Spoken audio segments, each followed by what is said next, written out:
চোখের ভেতর আসলে কি রহস্য লুকিয়ে আছে তা নিয়ে আমি সবসময় কৌতূহলী ছিলাম। আর সেটি জানবার জন্য প্রথমেই নজর দিতে হয় এই অংশের দিকে। তবে এই বিশেষ চোখটিতে একটি অপ্রত্যাশিত জিনিস নজরে আসছে। সেটি হলো এই কালো অংশটি, যাকে বলে পিউপিল।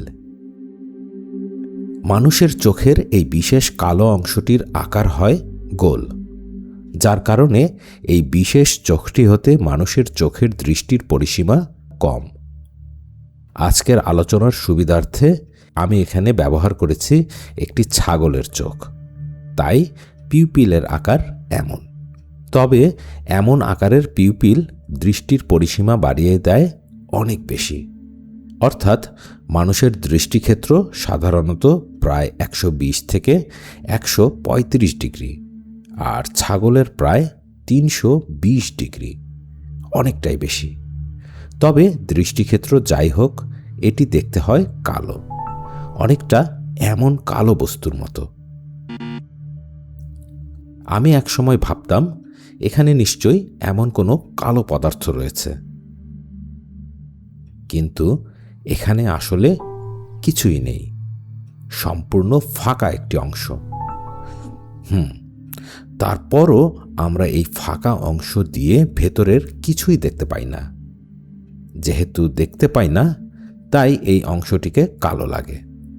অনেকটা দিনের বেলায় বাহির হতে জানলা দিয়ে ঘরের ভেতর যেমন কিছুই দেখা যায় না, যে কারণে জানলার ফাঁকা অংশ কালো দেখায়। তবে আলোর উৎসের পরিবর্তন ঘটলে বিষয়টিও পাল্টে যায়। তাই চোখ ছোট টর্চের মাধ্যমে পর্যবেক্ষণ করলে বা ক্যামেরার ফ্ল্যাশ ব্যবহার করলে এর ভেতরটি দেখা যায়। আচ্ছা, চোখের এই অংশের সবচেয়ে আকর্ষণীয় যে স্থানটি, সেটি হলো এটি। এর নাম আইরিশ। বিভিন্ন রঙের চোখের পেছনে রয়েছে এই অংশটি। এটি বিভিন্ন কোষ বা সেল, যেমন পিগমেন্ট সেল ও রক্তনালী দ্বারা গঠিত। আইরিশের এই পিগমেন্ট সেলে থাকে মেলানিন নামক রঞ্জক পদার্থ। এটি মূলত এর রং নির্ধারণ করে, অর্থাৎ মেলানিনের পরিমাণের তারতম্যে চোখের রং পরিবর্তিত হয়। যেমন এই 3টি হাত, এই হাতটির রং গাঢ়, অর্থাৎ এটিতে মেলানিনের পরিমাণ বেশি। পাশেরটির তুলনামূলক হালকা, অর্থাৎ এটিতে মেলানিনের পরিমাণ তুলনামূলক কম। আর 3 নম্বর হাতটি একেবারে ফর্সা, অর্থাৎ এতে মেলানিনের পরিমাণ খুবই কম।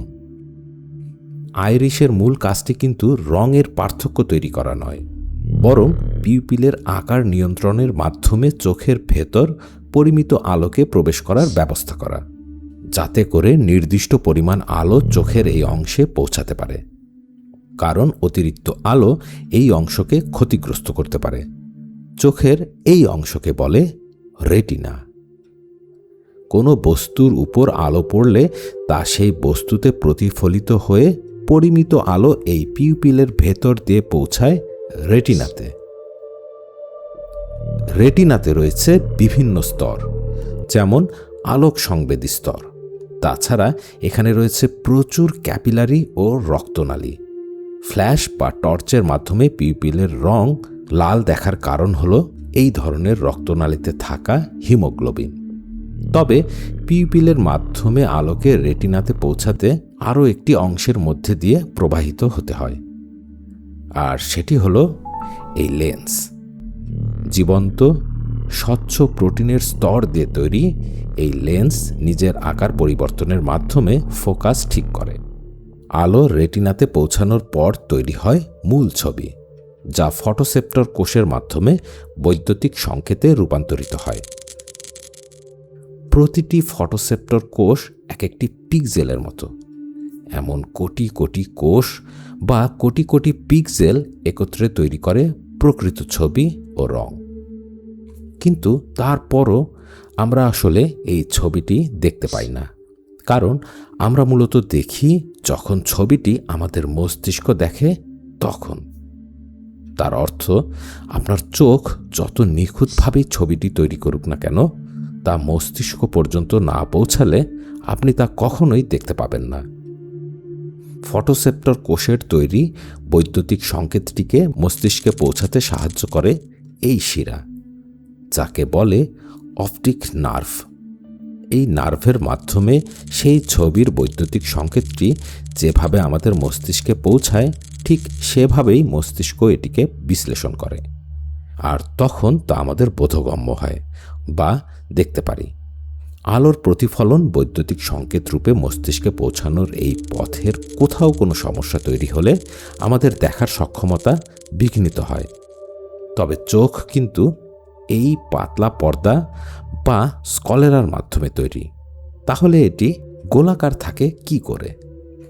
আমাদের চোখের এই সামনের অংশ বা কর্নিয়া এবং লেন্স চোখের পেছনের অংশ হতে পৃথকভাবে অবস্থান করে।